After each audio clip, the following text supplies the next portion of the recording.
APJ Abdul Kalam Technological University 2024 scheme Engineering Graphics and Computer Aided Drawing model question paper discussion video ആണിത്. Last question ആണ് ഇതിൽ discuss ചെയ്യുന്നത്. അതായത് module 4ത്തെ രണ്ടാമത്തെ ക്വസ്റ്റ്യൻ, ഐസോമെട്രിക് പ്രൊജക്ഷൻ്റെ ക്വസ്റ്റ്യൻ. ഇത് ക്വസ്റ്റ്യൻ നമ്പർ 8 ആണ്. A cone of diameter 50 mm base and height 60 mm is surmounted over a square slab of 60 mm side and 20 mm thickness on HP so that one of the edge of the square slab is parallel to VP. Draw the isometric projection of the combination. Okay. Question isometric projection ആണ്. അപ്പോൾ scale വരയ്ക്കണം. 0.816 കൊണ്ട് multiply ചെയ്യണം. Isometric scale വരയ്ക്കണം. രണ്ട് solids ആണ് വന്നിരിക്കുന്നത്, കോണും സ്ക്വയർ സ്ലാബും. അപ്പോൾ ഇതിൽ ഏതാണ് മുകളിൽ ഏതാണ് താഴെ എന്നാണ് ആദ്യം ഐഡൻറ്റിഫൈ ചെയ്യേണ്ടത്. കോൺ സർമൗണ്ടഡ് ഓവർ എ സ്ക്വയർ സ്ലാബ്. അപ്പോൾ ഒരു സ്ക്വയർ സ്ലാബിൻ്റെ മുകളിലാണ് കോൺ നിൽക്കുന്നത്. അപ്പോൾ താഴെ സ്ക്വയർ സ്ലാബ്, മുകളിൽ കോണാണ്. ആ സ്ക്വയർ സ്ലാബ് HP റെസ്റ്റ് ചെയ്യുമ്പോൾ 1 base edge parallel to VP എന്ന് തന്നിട്ടുണ്ട്. അപ്പോൾ ആ രീതിയിൽ തന്നെയാണ് നമ്മൾ വരയ്ക്കുകയും ചെയ്യുന്നത്. ഓക്കെ. അപ്പോൾ ഇത് ഓർത്തോഗ്രാഫിക് പ്രൊജക്ഷൻ വരയ്ക്കാതെ തന്നെ വരയ്ക്കാൻ പറ്റും. ബട്ട് നമ്മൾ ഐസോമെട്രിക് പ്രൊജക്ഷൻ വരയ്ക്കുമ്പോൾ ഓർത്തോഗ്രാഫിക് പ്രൊജക്ഷൻ വരച്ചിട്ട് തന്നെ ചെയ്യുന്നു. അപ്പം ആൻസർ കീയിൽ അതിനൊരു മാർക്കുണ്ട്. അതുകൊണ്ട് ആ രീതിയിൽ തന്നെ ചെയ്യാണ്. സമയമുണ്ടെങ്കിൽ അങ്ങനെ ചെയ്യാം. ഇല്ലെങ്കിൽ റഫായി വരച്ചിട്ടോ മറ്റോ ഡിസ്റ്റൻസ് എടുത്തിട്ട് ക്വസ്റ്റ്യനിൽ എടുത്തിട്ട് ഐസോമെട്രിക് വരച്ചാൽ മതി. അപ്പോൾ ആദ്യം ടോപ്പ് വ്യൂവിൽ സ്ക്വയറും സർക്കിളാണ് വരുന്നത്. അപ്പോൾ ആദ്യം സ്ക്വയർ വരയ്ക്കുക, എന്നിട്ട് അതിൻ്റെ സെൻറ്റർ കണ്ടെത്തിയിട്ട് സർക്കിൾ വരയ്ക്കുക. ഫ്രണ്ട് വ്യൂവിൽ റെക്റ്റാങ്കിളും കോണിൻ്റെ ഫ്രണ്ട് വ്യൂ ട്രയാങ്കിൾ, അതിൻ്റെ ഹൈറ്റ് 60 ആണ്. 50 കോണിൻ്റെ ബേസ് ഡയമീറ്റർ ആണ്. സ്ക്വയറിൻ്റെ സൈഡ് 60 ആണ്. ഓക്കെ. അപ്പോൾ നല്ല വലിപ്പം വരും. 20 mm ആണ് തിക്നെസ് വരുന്നത്. ഓക്കെ. അപ്പോൾ ഇതൊക്കെ മനസ്സിലാക്കിയിട്ട് നമുക്കിതിൻ്റെ ടോപ്പ് വ്യൂ ഫ്രണ്ട് വ്യൂ ആദ്യം വരയ്ക്കാം. XY ലൈൻ വരയ്ക്കുക. ആദ്യം സ്ക്വയർ വരയ്ക്കുക. സ്ക്വയറിൻ്റെ ലെങ്ത്ത്, സൈഡിൻ്റെ ലെങ്ത്ത് 60 mm ആണ്.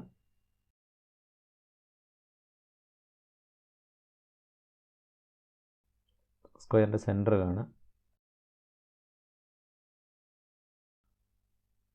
കോണിൻ്റെ ഡയമീറ്റർ 50 ആണ്. അപ്പോൾ 25 mm റേഡിയസിൽ സർക്കിൾ വരയ്ക്കുക. ടോപ്പ് വ്യൂ കംപ്ലീറ്റ് ആയി. ഇനി ഫ്രണ്ട് വ്യൂ വരയ്ക്കണം.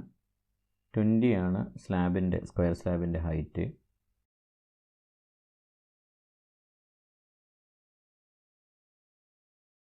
സ്ക്വയർ സ്ലാബിൻ്റെ ഫ്രണ്ട് വ്യൂ കംപ്ലീറ്റ് ആയി. കോണിൻ്റെ ഫ്രണ്ട് വ്യൂ പ്രൊജക്റ്റ് ചെയ്യണം.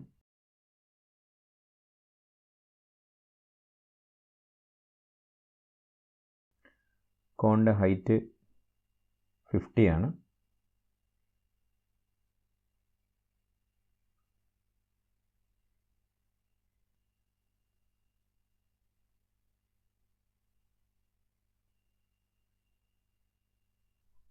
ഐസോമെട്രിക് പ്രൊജക്ഷനാണ് വരയ്ക്കേണ്ടത്. അതുകൊണ്ട് ആദ്യം സ്കെയിൽ വരയ്ക്കുക. സ്കെയിൽ ഞാൻ ഇവിടെയാണ് വരയ്ക്കുന്നത്. ഇത് വരുന്ന മാക്സിമം ലെങ്ത് 60 ആണ്. അതുകൊണ്ട് 60 ലൈന് വരയ്ക്കുക. ഇവിടെ 15 ഡിഗ്രിയാണ്. ഇവിടെ 45 ഡിഗ്രിയാണ് ആംഗിൾ വേണ്ടത്. ഈ സർക്കിളിനെ ബോക്സ് ചെയ്യാം. ഈ രണ്ട് ബോക്സിന് നെയിം ചെയ്യുക. 1 2 3 4 ആൻഡ് PQRS. അപ്പോൾ ആദ്യം ബോട്ടം സോളിഡായ സ്ക്വയർ സ്ലാബിൻ്റെ റോംബസ് വരയ്ക്കണം.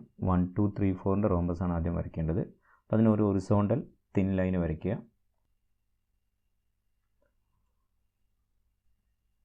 അതിൽ നിന്ന് 30 ഡിഗ്രി ലൈൻ ആ പോയിൻ്റ് 1 ആയിട്ട് എടുത്തു. ഇനി 30 ഡിഗ്രി ലൈൻ രണ്ട് ഡയറക്ഷനിലേക്കും വരയ്ക്കുക. ഓക്കെ. അതിൻ്റെ ലെങ്ത്ത് 60 ആണ്. അപ്പോൾ 60 × 0.816 അല്ലെങ്കിൽ 60 ലെങ്ത്തിനെ കൺവേർട്ട് ചെയ്ത ഐസോമെട്രിക് ലെങ്ത്ത് അതെടുത്തിട്ട് വേണം വരയ്ക്കാൻ. ഇതാണ് 60ക്ക് കറസ്പോണ്ടിങ് ആയിട്ടുള്ള ലെങ്ത്ത്. ഓക്കെ. അത് കോമ്പസിലെടുക്കുക. ഡയമെൻഷൻ ചെയ്യേണ്ട ആവശ്യമൊന്നുമില്ല. കോമ്പസിലെടുത്തിട്ട് ആണ് കട്ട് ചെയ്യേണ്ടത്. പോയിൻ്റ് 1 ലൊക്കേറ്റ് ചെയ്യുക. തിൻ ലൈൻ യൂസ് വരയ്ക്കുക. ഇതാണ് പോയിൻ്റ് 1. ഇത് 4.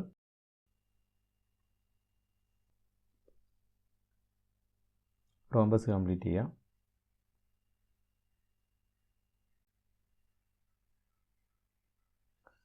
ഇനി ഇതിന് ഹൈറ്റ് കൊടുക്കുക.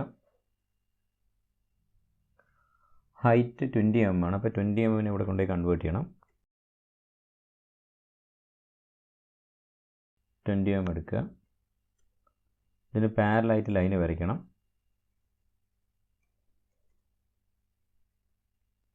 ഈ ഡിസ്റ്റൻസ് വേണം എടുക്കാൻ, അല്ലെങ്കിൽ 20 × 0.816 അത് 16 ആണ് കിട്ടുന്നത്. എല്ലാ പോയിൻറ്റ്സിനും 16 mm ഹൈറ്റ് എടുക്കുക. കാരണം വെർട്ടിക്കൽ ലൈൻസൊക്കെ ഐസോമെട്രിക് പൊസിഷനിൽ വെർട്ടിക്കലായിരിക്കും, അതായത് സെറ്റ് ഡയറക്ഷനിലൊക്കെ വെർട്ടിക്കലായിരിക്കും.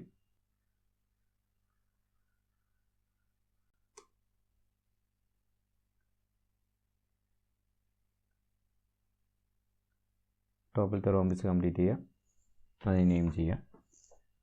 സ്ക്വയർ സ്ലാബിൻ്റെ ഐസോമെട്രിക് പൊസിഷൻ കഴിഞ്ഞു. ഇനി ഈ 1 2 3 4ൻ്റെ ഉള്ളിൽ PQRS കൊണ്ടുവരണം. അപ്പോൾ അത് നമുക്കറിയാം, ഇത് 60 ആണ്, സർക്കിളിൻ്റെ ഡയമീറ്റർ 50 ആണ്. അപ്പോൾ 60 - 50 10 ആണ് വരിക. അപ്പോൾ ഈ ഡിസ്റ്റൻസ് പിയിൽ നിന്ന് ഇവിടത്തേക്കുള്ള ഡിസ്റ്റൻസ് 10/2 5 mm ആയിരിക്കും. ഐസോമെട്രിക് വ്യൂ ആണെങ്കിൽ 5 mm ജസ്റ്റ് എടുത്താൽ മതിയായിരുന്നു. പക്ഷേ ഇവിടെ 5 mm ഇവിടെ 5 × 0.816 എടുക്കുക, അല്ലെങ്കിൽ 5 mm ഇവിടെ കൺവേർട്ട് ചെയ്ത് ഐസോമെട്രിക് സ്കെയിൽ എടുക്കുക വേണം.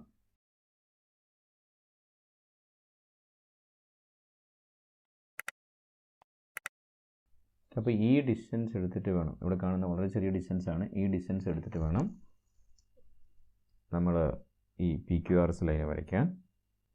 4 mm ആണ് അപ്രോക്സിമേറ്റ്ലി വരുന്നത്. അപ്പോൾ നമ്മൾ 4 mm എടുക്കുന്നു, അല്ലെങ്കിൽ ഇവിടെയുള്ള ഡിസ്റ്റൻസ് എടുത്തിട്ട് ഇവിടെ ആർക്ക് കട്ട് ചെയ്യുന്നു. അങ്ങനെ ഒരു റോംബസിൻ്റെ ഉള്ളിൽ വേറെ റോംബസ് വരയ്ക്കുകയാണ് ചെയ്യുന്നത്.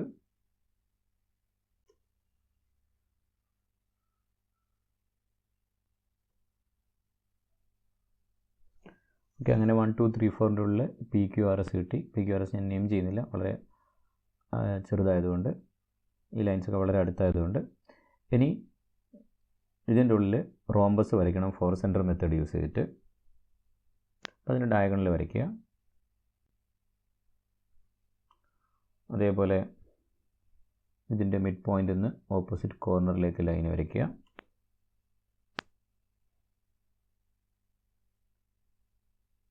അങ്ങനെ സെൻറ്റേഴ്സ് ലൊക്കേറ്റ് ചെയ്യുക. 4 സെൻറ്റർ മെത്തേഡ് യൂസ് എലിപ്സ് വരയ്ക്കുക. ഒരു പോയിൻ്റ് ഇതാണ്, ഫസ്റ്റ് സെൻറ്റർ ഇതാണ്, സെക്കൻഡ് സെൻറ്റർ ഇവിടെ കിട്ടും. ഫസ്റ്റ് ആർക്ക് വരച്ച് കഴിഞ്ഞു. ഇനി ഈ പോയിൻ്റ് P സെൻറ്റർ, അതായത് ഈ പോയിൻ്റ് സെൻറ്ററായിട്ട് ഈ റേഡിയസിൽ അടുത്ത ആർക്ക് വരയ്ക്കുക. അടുത്തത് ഇത് സെൻറ്ററായിട്ട് ഈ റേഡിയസിൽ ആർക്ക് വരയ്ക്കുക. ഇതാണ് കോണിൻ്റെ സെൻറ്റർ. ഹൈറ്റ് 60 ആണ് തന്നിരിക്കുന്നത്. അപ്പോൾ 60നെ കൺവേർട്ട് ചെയ്യണം. അത് ഓൾറെഡി നമ്മളിവിടെ കൺവേർട്ട് ചെയ്ത് വെച്ചിട്ടുണ്ട്. ഓക്കെ, ആ ലെങ്തിൽ വേണം ആക്സിസ് ലൈൻ വരയ്ക്കാൻ. Axis line change in single dash line use ചെയ്ത് വരയ്ക്കുക. ജനറേറ്റേഴ്സ് വരയ്ക്കുക. പിന്നെ ടാൻജൻ്റായിട്ട് വരയ്ക്കുക. കർവിന് ടാൻജൻ്റായിട്ട് വേണം വരയ്ക്കാൻ. ഈ ഫ്രണ്ടിൽ കാണുന്ന പോർഷൻസ് വിസിബിൾ ആയിരിക്കും, അതുകൊണ്ട് കണ്ടിന്യൂസ് തിക്ക് ആർക്ക് യൂസ് ചെയ്ത് വരയ്ക്കുന്നു. ഇതിൻ്റെ ബാക്കിലുള്ള പോർഷൻസാണ്. ഇത് ഡാഷ് ലൈൻ യൂസ് ചെയ്ത് വരയ്ക്കുക, ഹിഡൻ ആണ്. ബാക്കി പോർഷൻസ് വിസിബിളായിട്ട് വരയ്ക്കുക. സ്ക്വയർ സ്ലാബിൻ്റെ പോർഷൻസ് വിസിബിളായിട്ട് വരയ്ക്കുക.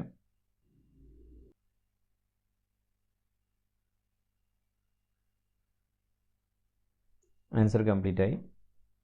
ഡയമെൻഷൻ കൂടെ ചെയ്ത് വെക്കുക. ഇതിൻ്റെ മാർക്ക് ഡിസ്ട്രിബ്യൂഷൻ നേരത്തെ പറഞ്ഞാൽ ചെറിയൊരു വ്യത്യാസം ഉണ്ടാകും. കാരണം സ്കെയിലിന് ഒരു 2 to 3 മാർക്സ് സ്കെയിലിന് വരും. പിന്നെ ഇത് സിമ്പിൾ ആയതുകൊണ്ട്, സ്ക്വയർ സ്ലാബ് സിമ്പിൾ ആയതുകൊണ്ട് അതിന് മാർക്ക് കുറയും.